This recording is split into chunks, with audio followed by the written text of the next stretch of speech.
Greetings metalheads and welcome to No Nonsense Metal Reviews. I'm George and today I'm back with another Bands You Need to Hear recommendation. Another band, if you've never heard these guys before, never checked them out, then I seriously recommend that you do so. This is some top quality metal. So today's recommendation is a UK band, actually from Essex, not too far from my area anyway. So local boys. Actually had the pleasure of catching these guys twice live. Really strong band, couple of albums in their catalogue to date. I'd say been around since about 2015, but they're definitely making waves. They are an absolutely fantastic band. And of course talking about Existentialist. And this is actually their most recent album. This was released 2023. This is entitled The Heretic. So it's got a great cover as well. So to give you a little bit of info about Existentialist, as I say, seen them live a couple of times, and that's actually how I kind of discovered the band in the first place a couple of months ago at the Dead Souls Festival in Ipswich, alongside Peccate and Throne. Really impressed by their bludgeoning live performance there, and then caught them again a couple of weeks ago in Cambridge alongside the Infernal Sea. A very strong band, though, I have to say. I would describe their music as being a bit of a mix of death metal, kind of black metal elements in there, blackened death metal, and also deathcore. But there's also heavily orchestrated or orchestral parts, I should say, sort of symphonic elements in the background. It does really remind me at times of Lorna Shore. I'm sure that there's a bit of a Lorna Shore influence there.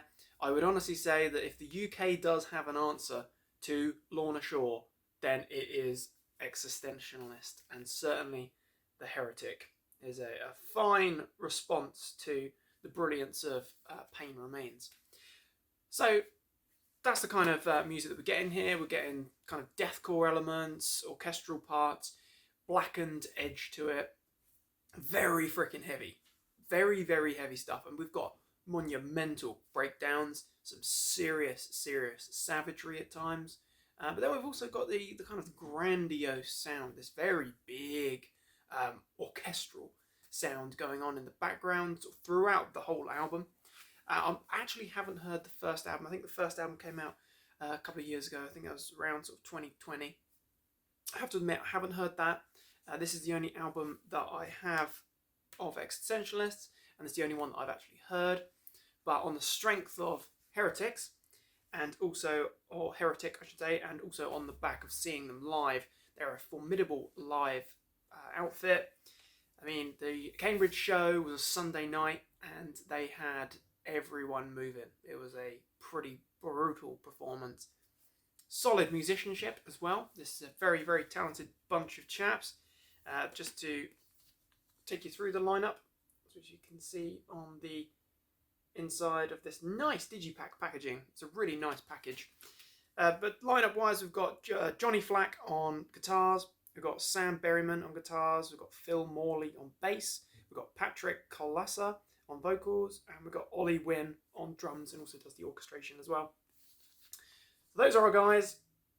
Just to familiarise yourself, this is actually a genuine band, not a drum machine and not one man with his laptop. It's an actual genuine outfit. Very talented bunch of chaps from Essex, UK. This album then is an absolutely brilliant one. I have to say, The Heretic is a really, really strong album. I think that you might be able to pick the copy, physical copy up from their Bandcamp page or their web store. But I actually got this at the show in Ipswich. Brilliant album. Kicks off with an absolute belter in the form of Shrouded in Darkness, which has this very epic intro. Very epic indeed, very grand. We've got the huge sort of orchestral elements there. And then we've got Patrick with his absolutely fantastic vocal performance. Real beast of vocalist. I have to say, a really accomplished vocalist. One of the sort of standouts that I've heard doing this sort of very brutal, I guess, deathcore style vocals. Along the lines of like our Will Ramos, you know, guys like that, or CJ from formerly of Thy Art Is Murder. Very deep gutturals, real rough stuff. Seriously good vocal performance there. Brilliant track in Shrouded in Darkness. We've got some mammoth riffs. I mean, absolutely freaking colossal. The sort of stuff that you can really break your neck headbanging to. The Zealot's Demise, second track there, another absolute belter. Freaking heavy, crushing stuff. Really good though. Then we're into another brilliant one. We've got Church Burner, which leads into Embers Upon Calvary, which features Jason Evans, vocalist of another UK bruiser, Ingested. A really good vocalist and a good vocal contribution there. Carrion for Crows. Again, we've got these huge sort of orchestral elements that really do complement these massive freaking monster riffs and those kind of driving black metal style riffing and sort of blasting drums. I think personally for me, some of the standout tracks are actually on the sort of second half of the album, if you like. Tracks like The Sundering, which is freaking heavy. Again, massive orchestration. Then we've got Usurper, which is absolutely brutal. It's probably the heaviest track on this album, in my opinion. Fat riffs. I mean, proper circle pit starting, neck busting, head banging stuff. Really heavy breakdown there. And we close the album with an absolute epic, quite a long track. I think it's sort of 7 to 8 minutes long. I think actually it's closer to 8 minutes. We've got The Abyssal Embrace, which is heavily orchestral, heavily freaking heavy.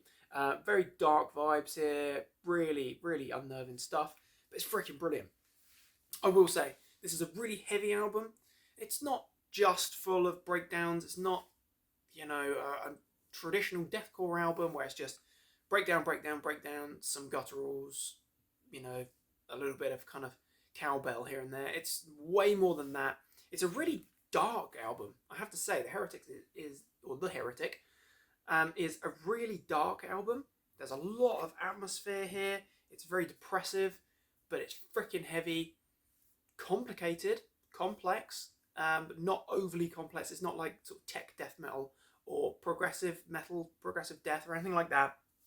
It's just got intricacy to it. It's well written, well structured, well delivered, I have to say. I think the only thing that possibly lets the album down a little bit when you've got some really excellent songs and, excellent vocals is probably the production. But production value aside, it's a freaking strong album. Absolutely essential listening for any fan of bands like Lorna Shore or bands like The Breathing Process, if you like your kind of blackened deathcore, that kind of stuff. Freaking heavy, monstrous stuff, a brilliant band. If you've never heard of Existentialist, they're a band you need to hear. Check them out. I'll put a link to their Bandcamp page or whatever it is in the description. Check them out if you like freaking heavy metal. Talking deathcore, blackened death metal, that kind of stuff. The real extreme end of the spectrum. Existentialist, with this album, their second album from 2023, The Heretic, a freaking excellent band. Also an incredible live band. So if you do happen to see that they're playing, somewhere local to you, if you're here in the UK, in the east of England, most likely, you're probably going to get an opportunity at some point to catch these guys, and I strongly recommend that you do because they are a brilliant live outfit. Thank you very much for watching, my friends. Do check out Existentialist. Do share your thoughts and opinions on this one. Very good band indeed. Certainly a band you need to hear. Thanks again, my friends. Do check back soon for more reviews and recommendations of all the good heavy things. Take care of yourselves. Until next time, stay heavy.